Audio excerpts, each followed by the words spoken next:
আর নয় পিছনের সারিতে, আর নয় পিছিয়ে পড়া। মালায়ালাম ছবির অনুকরণে নো মোর ব্যাক বেঞ্চের নীতি চালু হলো। নতুন বেঞ্চ বিন্যাসের সব পড়ুয়াদের উপর সমান নজর শিক্ষক শিক্ষিকাদের। সুন্দরবন রায়দিঘি বকুলতলা এফপি স্কুলের নতুন নিয়মের শিক্ষা ব্যবস্থায় খুশি শিক্ষক শিক্ষিকা থেকে পড়ুয়া অভিভাবকেরা। সুন্দরবন রায়দিঘি থেকে শেখ সাবিরের রিপোর্ট, এসএস স্টার নিউজ। আগে দরজা খুললে হুড়োহুড়ি হতো, কে সামনে বসবে কে পেছনে বসবে, বা কখনো সবাই সামনে বসতো বা কখনো পেছনে, মানে সিট পেতাম না। কিন্তু এখন খুব ভালো লাগছে যে এখন সবাই স্যারের সামনে বসে, কেউ পেছনে নয় কেউ সামনে নয়, সবাই সামনে। আর খুব ভালো লাগে যে একসাথে বসি একসাথে থাকি, খুব সুন্দর লাগে, এই মুহূর্তটা খুব ভালো লাগে। শিক্ষার্থীদের শ্রেণীকক্ষে বসার ধরন, শিক্ষার্থীর আচরণ, আত্মবিশ্বাস এবং তাদের শেখার মানসিকতাকে অনেকটাই প্রভাবিত করে।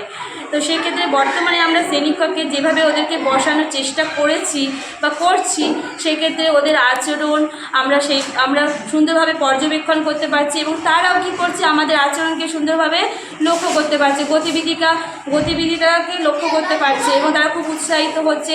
তাদের সঙ্গে আমরা সরাসরি আই কন্ট্যাক্ট করতে পারছি।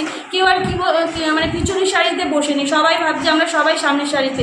এবং এই নিয়ে যে তাদের মধ্যে একটা প্রতিদিন একটা ঝামেলা বা ঝগড়াই হতো, আমি কেন সামনের বেঞ্চে বসতে পারছি না, বা ওরা প্রতিদিন কেন সামনের বেঞ্চে বসছে, এই নিয়ে তাদের মধ্যে যে একটা ঝামেলা নিত্য চলতো, সেটা তো অনেকটাই কমে গেছে।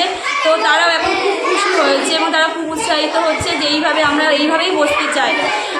এতে আমাদের পড়াশোনাটা বা আমাদের পড়াশোনার মানসিকতাটা অনেকটাই বেড়ে গেছে।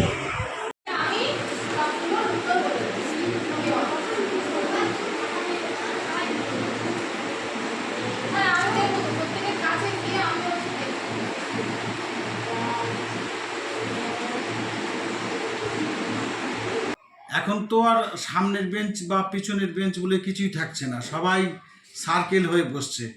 ফলে আমরা ওদেরকে দেখতে পাচ্ছি, ওরা আমাদেরকে দেখতে পাচ্ছে, একটা আই কন্ট্যাক্ট হচ্ছে এবং আমাদের পরিকাঠামোটা আছে বলেই আমাদের পক্ষে সম্ভব হয়েছে। আমরা গত সোমবার থেকে চালু করতে পেরেছি এই সিস্টেমটা। তো একটা রিয়াকশান ছাত্রছাত্রীদের থেকে খুব ভালো পেয়েছি, যেখানে যে ছেলেটি সবসময় পিছনের বেঞ্চে বসতো, হয়তো একটু ফাঁকি দিত, উপেক্ষিত ঠিক বলবো না, তো সেই ছেলেটি কিন্তু এখন সরাসরি আমাদের চোখের সামনে, আমাদের নজরবন্দি। ভালো লাগছে। আমরা চেষ্টা করব এটাকে কন্টিনিউ করতে যতদিন পারা যায়। আমরা 4টে ক্লাস শুরু করেছি আর একটা ক্লাস বাকি আছে, আমরা শিগগির সেটাও চালু করে দেব।